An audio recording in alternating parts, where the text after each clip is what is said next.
صفوں میں جس طرح قائد اعظم کے بارے میں کہا جاتا ہے کہ ان کے صفوں میں چھوٹے سکے تھے، میرا خیال ہے آپ کی بیٹی کی تلاشی میں اس میں بہت زیادہ چھوٹے سکے ہیں، وہ آپ کو برباد کر کے رہیں گے۔ آپ تو سیاستدان ہیں، آپ نے چلے جانا ہے، لیکن آئندہ نسلیں جس کے بنیاد پہ پاکستان نے ترقی کرنی ہے، اگر وہ علم سے محروم رہ گئے تو آپ کیسے؟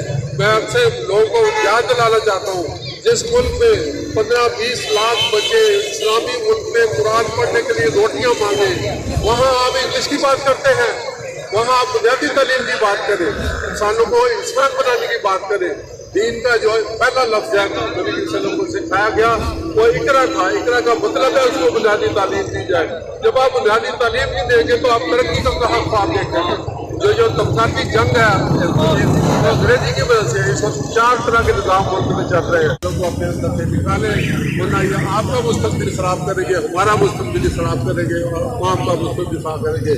پاکستان قائد اعظم اور شہداء کی یادگار ہے، یہ ترقی کے لیے بنا ہے، یہ پاور کے لیے بنا ہے، یہ مسلمانوں کو متحد کرنے کے لیے بنا ہے، اور آج تک ہم نے کیا۔ ہم نے ہندوستان جیسی بڑی طاقت کو آگے دکھائی ہمیشہ، اور بڑے 9 ملک مسلمان آزاد کرایا رشیا کے ساتھ لڑ کے۔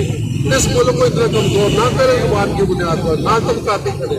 تو میری گزارش ہے، ان سب عوام کی گزارش ہے جو اس عدالت کو شو کر رہے ہیں، کسان بھی ہیں، مزدور بھی ہیں، طالب علم بھی ہیں، استاد بھی ہیں، ٹریڈ یونین۔ قائد اعظم نے فرمایا تھا کہ جو اردو کا دشمن ہے وہ پاکستان، انگریزی کے یار نوجوان نسل زندہ باد، ینگ جنریشن کوئی پتہ نہیں، اردو زبان زندہ باد، پاکستان زندہ باد، قائد اعظم زندہ باد، اردو کے دشمن، پاکستان کا دشمن، پاکستان کا دشمن۔